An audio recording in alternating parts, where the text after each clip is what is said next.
नमस्कार. WhatsApp post यशस्वी robot माझा मुलगा. लेखिका गौरी चौधरी. तो खूप यशस्वी आहे. 2 देशांमध्ये कंपनी, 8 कोटींचं घर, महागडी गाडी, स्मार्ट पत्नी आणि थरथरणारा स्टेटस. आई म्हणते माझा मुलगा मोठा अधिकारी आहे. बाप म्हणतो त्यानं आमचं नाव उज्ज्वल केलं. शेजारी म्हणतात भाग्यवान आईबाप आहे तो. पण तो स्वतः मुलगा काहीच म्हणत नाही, कारण तो बोलत नाही. तो सांगतो मी बिझी आहे, मी व्यस्त आहे, मी देशाबाहेर आहे. त्याच्या आवाजात कौतुक नाही, हाक नाही, आपुलकी नाही. शब्द आहेत पण भावना शून्य. जणू ठरवून कोड लिहिलंय त्याच्या मनात. माणूस होऊ नकोस, यशस्वी हो. संस्कार संस्कृती यासाठी जाणारा मूर्ख असतो. ज्याच्याकडे पैसा असतो तोच खरा यशस्वी असतो. आणि हे कोड लिहिलंय कोणी? आईवडिलांनी. हो, लहान असताना जेव्हा तो आईच्या पदरात डोकं घालून झोपायचा तेव्हा आईनंच पदर बाजूला सारून म्हटलं लाडपुरे. शाळा सोडताना जेव्हा त्याचे डोळे भरून आले तेव्हा बाबांनी खेकसून म्हटलं पुरुष रडत नाहीत.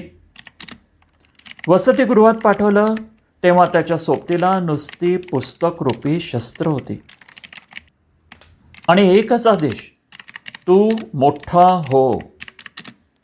मोठा झाला, इतका मोठा की आई वडिलांच्या भावना आता त्याच्या आयुष्यात शेअर मार्केटच्या भावांप्रमाणे येतात आणि जातात.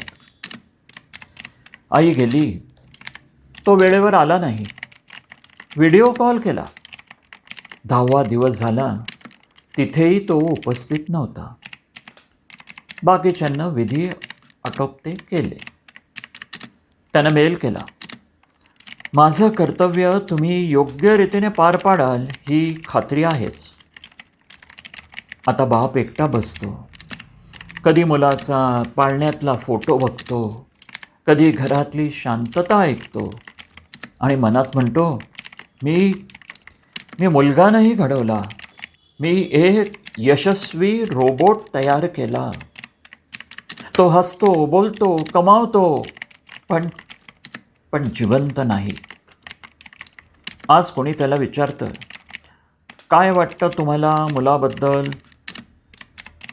बाप हसतो आणि मग केवळ एवढंच म्हणतो, हो, मी देव नव्हतो. मीच त्याच्या मनातली माया संपवली. मीच त्याला भावनाशून्य केलं. मीच त्याला आतलं माणूसपण मारलं आणि एक रोबोट जन्माला घातला. मोठा झाला म्हणतात माझा मुलगा. हो, मोठा झाला. पद, पैसा, परदेश सगळं आहे त्याच्याकडे, पण मनात आईबाबांसाठी एक कोपरासुद्धा उरलेला नाही. लहानपणीचे लाड थांबवले आम्हीच, तो पुरुष बनतोय म्हणून. रडला तर ओरडलो, कमकुवत होतोय म्हणून. वसतिगृहात लोटलं, स्वावलंबी होतोय म्हणून. आणि आज त्याच्या मिठीत ऊब नाही, त्याच्या बोलण्यात माया नाही आणि त्याच्या आयुष्यात आम्हीच नाही. हे सगळं त्याचं नाही, हे सगळं आपलं पाप आहे. आणि पुढे आता राम नाही, रोबोट घडवलाय आपण. माझी प्रतिष्ठा, माझं यश या सर्वांसाठी मी मुलातले माणूसपण हरवले. आता नटसम्राट बघून स्वतःला महात्मा म्हणणं थांबवूया आणि एकदा तरी स्वीकारूया आपण त्याला स्वावलंबी घडवताना माणूस घडवायला चुकलो. हो, माणूस घडवायला पार चुकलो. धन्यवाद. लेखिका गौरी चौधरी. वाचन संजय इनामदार.